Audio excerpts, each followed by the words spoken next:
David Perridge. I'm Head of Staff Development and Outreach at West East School and a parent. And the most important and toughest of those two jobs is undoubtedly being a parent. And I don't know about you, but I will often find myself thinking that in some way I'm perhaps falling short as a parent and not being able to do what it is that I want, I should be doing to help my children be as successful as possible. And it's important, I think, at those times, it's certainly important for me, just to be able to step back and to consider, what is it that I actually want for them? Now, at one level, I want them to be successful, to have a career, to have a nice home, to be able to enjoy the good things in life. And that's great. But fundamentally, more important than that is wanting them to be happy, wanting them to be able to cope with the ups and downs that life is inevitably going to throw at them, wanting them to be good to other people, to be able to experience a sense of gratitude and to share that with others. And I want them to be able to enjoy life, get the most out of it. And I don't think I'm alone in that. And certainly surveys of parents across the country, across the world, repeatedly demonstrate that those are the things that are really, really important to people. But how do we help that to happen? How do we help to develop those capacities, those skills, those insights and attitudes in our young people? Well, we can talk about it, but yeah, you'll appreciate that far more important than talking about it, because your children will hear the words you say. But more importantly, they'll look at what you do. And even when they're teenagers and they're separating out and away from you and they pay less attention to you perhaps, they still watch and they learn. So it's important that we, as the adults, are able to walk the talk. We have to model the good behaviour. We have to model the practices that build that capacity to be a happy human being. So what are some of the things that we could do, we should do, perhaps more than we ordinarily do, because we're so busy in life doing all the things we have to do that time just rushes by. So stepping back again, what are some things that can be really, really helpful? Well, one of those things is to practice stillness. To practice just slowing down, even just for a short while, because our lives are so busy. And it can be as simple as just sitting still. And if you're in front of me now, you could do that now. Have your feet just flat on the floor, your hands, just rest them on your lap or on your legs. And just take just a few longer, slower, perhaps deeper breaths. Just be aware of the sensations of your breath. Whether that's aware of the rising of your shoulders on the in-breath, or the falling of your shoulders on the out-breath. Or perhaps just aware of the contact between your feet and the floor, the weight of your feet pressing against the floor. Not looking to do anything or change anything, just noticing what's happening right here in this moment. Nice capacity to slow things down, just to be in the moment for a short while. It builds our capacity to focus. It builds our capacity to have attention when we want it, when we need it. It also has all sorts of other benefits. Well worth the practice and supporting our young people in developing that. But we can't just talk about it, we have to do it. Just as important is the capacity not just to be still, but to move and to exercise.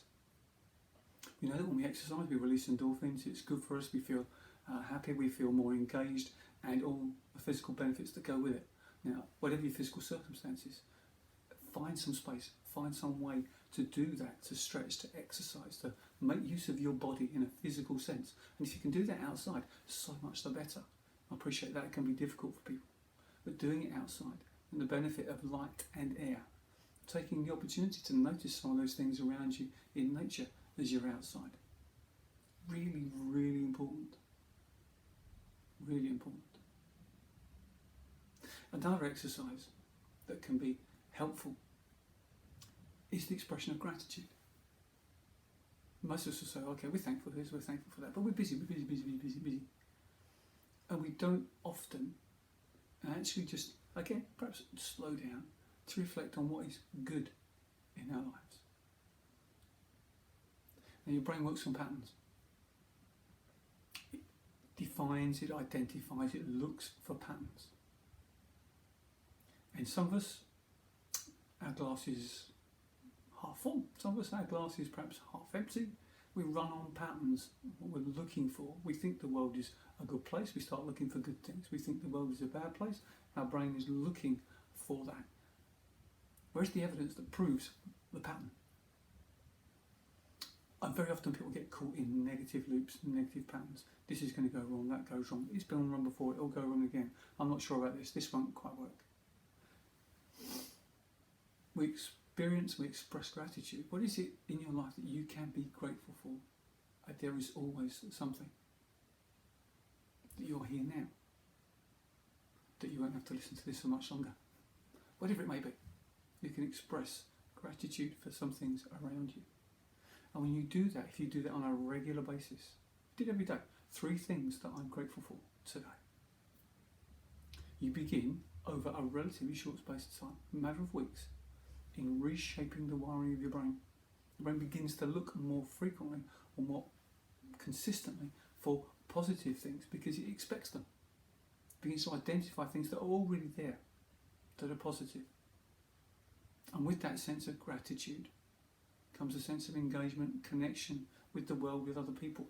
All things that build those strengths, those capacities for well-being that we're looking to develop in our children and our people. And why not for us too? It makes us better parents. It makes us better teachers. It makes us better engineers, whatever it might be. And alongside that, there's looking for what's important, identifying what's really, really important to you. And I wonder, when you strip away everything else, strip away money, careers, and they may be the most important things to you, they may well be, but when you strip that away, or when you check against that, what is the most important thing for you? What are the values that you live and die by? What is it that would get you out of bed if all your money worries, if all those things were sorted? What would you get out of bed for?